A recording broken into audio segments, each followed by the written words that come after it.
السلام علیکم۔ اپنی ویڈیو کا آغاز کرتے ہیں۔ اس سے پہلے اگر آپ ہمارے چینل پر نئے ہیں تو اس کو لائک کریں اور سبسکرائب کریں۔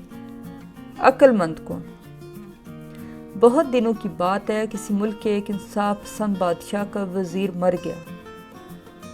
وہ وزیر بہت عقل مند تھا اور ایک نیک انسان تھا جو بادشاہ کو رعایا کی بھلائی کے لیے اچھے مشورے دیتا تھا۔ بادشاہ کو اس پر بہت فخر تھا، وہ اس کو بہت عزیز تھا اور اس پر مکمل بھروسہ کیا کرتا تھا۔ بادشاہ کو اس کی موت کا بہت افسوس تھا۔ بادشاہ کو ہی نہیں، اس ملک کی عوام کو بھی وزیر کی موت کا غم تھا۔ بادشاہ اپنے درباریوں میں سے کسی کو بھی اپنا وزیر بنا سکتا تھا، لیکن اس نے فیصلہ کیا کہ وہ اپنے ملک کی کسی بھی عقل مند آدمی کو اپنا وزیر بنا لے گا۔ بادشاہ اپنے ایک وفادار ملازم کے ساتھ رات کو بھیس بدل کر اپنی عوام کے حالات جاننے کے لیے نکلتا تھا۔ اسی طرح وہ خود ملک کے حالات سے واقفیت حاصل کرتا تھا کہ اس کی رعایا اپنے ملک اور بادشاہ کے بارے میں کیا سوچتی ہے۔ ایک بار آدھی رات کے وقت وہ شہر کی ایک گلی سے گزر رہا تھا کہ اندھیرے کی وجہ سے ایک آدمی سے ٹکرا گیا۔ بادشاہ نے پوچھا، تم کون ہو اور رات کے وقت یہاں کیا کر رہے ہو؟ اس شخص نے جواب دیا، میں اس شہر کا ایک شریف انسان ہوں اور بے وقوفوں کو عقل مند بنانے کے لیے گر سکھاتا ہوں۔ مجھے چوروں کا خوف نہیں ہے کیونکہ میرے پاس چوروں کے لیے کوئی چیز نہیں ہے۔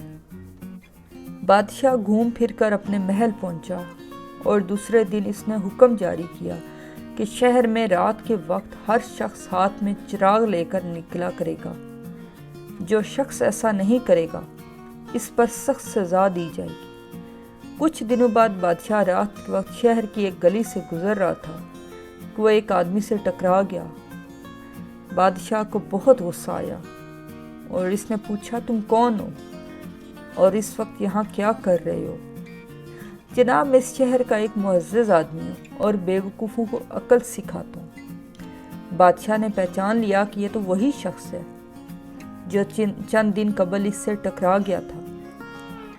کیا تم نے بادشاہ سلامت کا حکم نہیں سنا کہ رات کے وقت ہر آدمی ہاتھ میں چراغ لے کر نکلے؟ تم نے بادشاہ کے حکم کی تعمیل نہیں کی، اس لیے تم کو سخت سزا ملے گی۔ بادشاہ نے غصے میں کہا، جناب والا، میرے ہاتھ میں چراغ ہے، آپ دیکھ سکتے ہیں۔ اس آدمی نے جواب دیا، مگر یہ روشن کیوں نہیں ہے؟ جناب والا، بادشاہ سلامت کے حکم میں صرف اتنا ہے کہ ہر آدمی ہاتھ میں چراغ لے کر چلے۔ یہ حکم نہیں دیا گیا کہ اس میں تیل بھی ہو اور وہ روشن بھی ہو۔ بادشاہ تو حیرت سے اس کو دیکھ رہا تھا۔ اس آدمی نے پھر کہا، میرا خیال ہے کہ بادشاہ کے دربار میں عقل مند وزیروں کا قحط ہے، ورنہ ایسا حکم صادر کرنے سے پہلے وہ بادشاہ سلامت کی توجہ ضرور دلاتے۔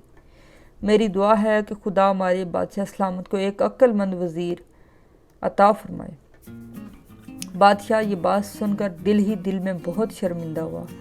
وہ اس آدمی کے ساتھ چلنے لگا اور باتوں ہی باتوں میں اس کے بارے میں ذاتی معلومات حاصل کر لی۔ بادشاہ نے پوچھا، تمہارا پیشہ کیا ہے؟ اس نے جواب دیا، جناب والا، میں ایک مدرسے میں استاد ہوں اور عقل مند بنانے والے 2 عظیم کتابوں کا حافظ ہوں۔ اس کے علاوہ وہ بہت ساری ایسے کتابیں پڑھ کر آیا ہوں جو انسان کو عقل مند بنا کر ان کو کامیاب انسان بنا سکتی ہیں۔ میرے استاد نے مجھ سے کہا تھا کہ اگر کوئی آدمی گلستان اور پوستان کی حقائق کو سمجھ کر پڑھے اور غور کرے تو ایک دن وہ عقل مند ترین انسان بن کر کسی بادشاہ کے دربار میں جگہ پا لے گا۔ باتیں کرتے کرتے اس عقل مند انسان کا گھر آ گیا اور وہ رخصت ہو گیا۔ بادشاہ نے اس کے مکان اور محلے کو ذہن نشین کر لیا اور اپنے محل میں واپس چلا گیا۔ دوسرے دن بادشاہ نے اپنے ساتھ حکم دیا وزیروں کو کہ اس عقل مند انسان کو عزت کے ساتھ ہمارے حضور پیش کیا جائے۔ بادشاہ اس کی گفتگو اور عالمانہ باتیں سن کر بہت خوش ہوا اور اس کو اپنا وزیر بنا لیا۔ اس وزیر نے بادشاہ کو بہت اچھے اور مفید مشورے دیے۔ بادشاہ نے حکم دیا کہ شہر کے سارے باشندوں کو مفت چراغ اور تیل فراہم کیا جائے اور گلی کوچوں میں رات کو روشنی کرنے کے لیے چراغ تھمائے جائیں۔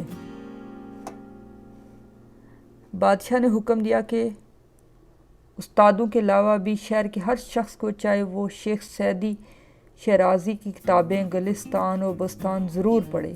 یہ تو ایک عقائد تھی، لیکن سچ یہ ہے کہ دنیا کے عقل مند بنانے والی کتابوں میں گلستان، بستان بہت مشہور کتابیں ہیں اور ان کا ترجمہ دنیا کی تقریباً تمام زبانوں میں ہو چکا ہے۔ ان کو پڑھ کر اپنی عقل و دانش میں اضافہ ضرور آپ کر سکتے ہیں اور ان کتابوں کو آپ پڑھیں۔ شیخ سعدی کی اسپیشلی جو عقائد ہیں ان کو پڑھیں اور نالج گین کریں اور عقل مند بنیں۔ جزاک اللہ۔